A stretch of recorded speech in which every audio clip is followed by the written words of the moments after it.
We're facing a Tyranid splinter fleet. They engaged us on 2 planets, Avarax and Kadaku. I'll be straight with you, Titus. I have my reservations about your reinstatement. There could be questions. Will that be a problem? No, Captain.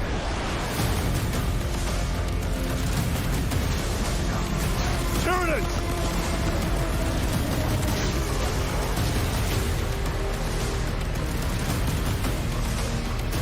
My pledge is eternal service. Xenos inbound! Eviscerate this abomination!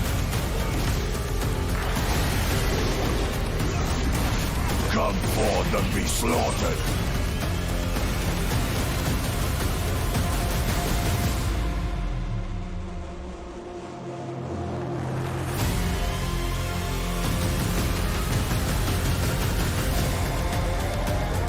Open the gates. Care to see who can slay more Xenos for the Chiron? I thought a piece of that statue would offer more sport. Hold them back, damn it! For Ultramar! For the Emperor!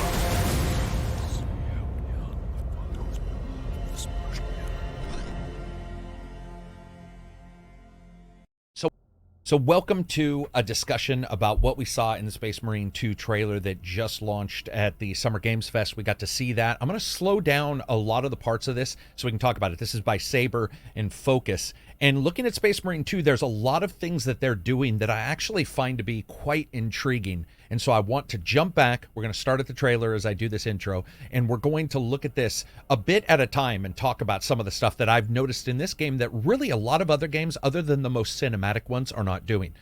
So jumping into this, one of the first things we hear about is that this is actually a splinter hive fleet or a custom hive fleet, something that we see in the board games themselves. And those are treated significantly different depending on which one, and these have hyper-adaptive traits. For example, they've got lurk and feed and hunt trees if they are the custom hive fleet in the game.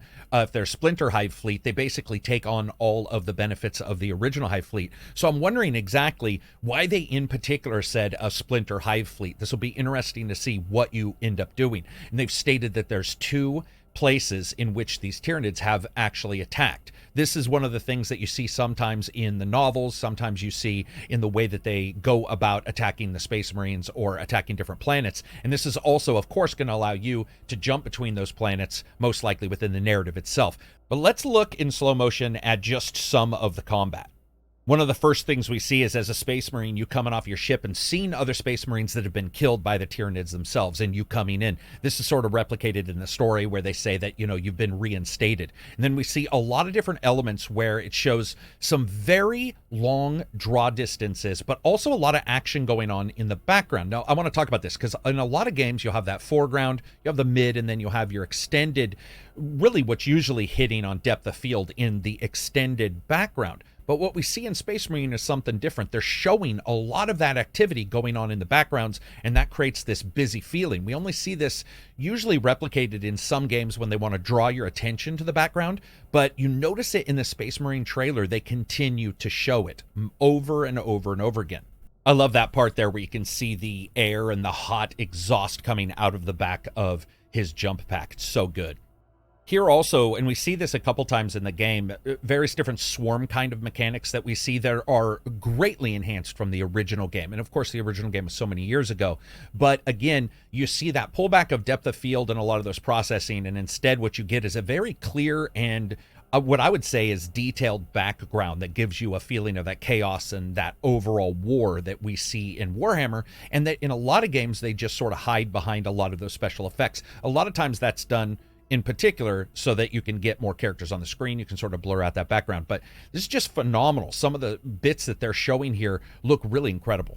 You also notice even at the very slow speed, what we're actually seeing is much cleaner impacts and clipping and collision detection between the characters, or lack of clipping, really. And instead you get characters that are interacting directly with the hits, directly with the actual collision of a weapon against them. And I think this might also be one of the reasons why they're able to do co-op this time. You've got 3-person co-op throughout the entire game, as well as AI if you decide to play on your own. And the ability for them to really display those hits and have everything hit just perfect seems to be something that they're taking incredibly seriously in this game. And we see it really regardless of where the character is on the screen. One of the things that I think that might indicate is that you will have larger areas to where you can do battle. And so they want to make sure that in some of those swarm areas and some of those areas where enemies are coming at you from a long distance, you may actually have somebody on your team being over there at that particular time. So they want to make sure that it all looks realistic. And we see that with a phenomenal draw distance. Also here, if you look closely, you can actually see somebody on your team going in and doing a special move and clearing out those enemies. I am wondering how they're going to handle your friendly fire, because this character, the person who's playing, actually seems to be very cognizant of his actual friends being in the battle itself. So it'll be very cool to see just how much damage you can do to friends, how much difficulty it will be controlling your incoming fire against somebody up close like this character is.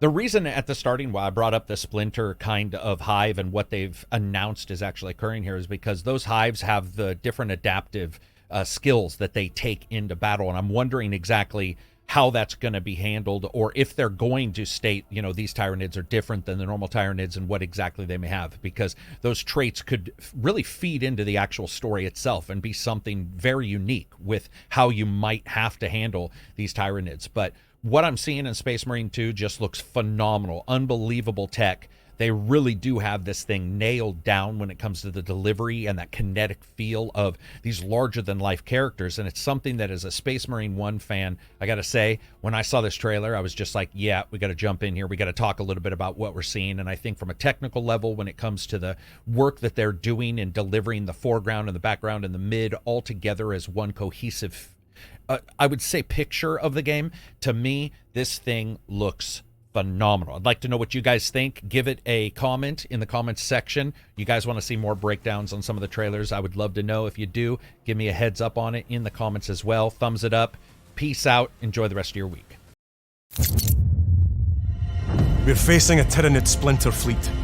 They engaged us on 2 planets, Avarax and Kadaku. I'll be straight with you, Titus. I have my reservations about your reinstatement. There could be questions. Will that be a problem? No, Captain.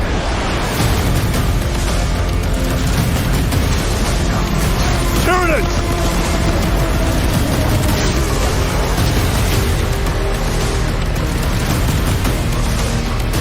My pledge is eternal service. Xenos inbound! Eviscerate this abomination! Come forth and be slaughtered!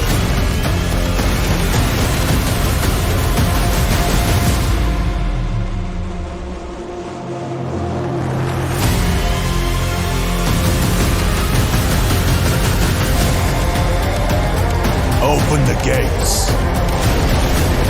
Care to see who can slay more Xenos for the Chiron? I thought a piece of that statue would offer more sport! Hold them back, damn it! Your own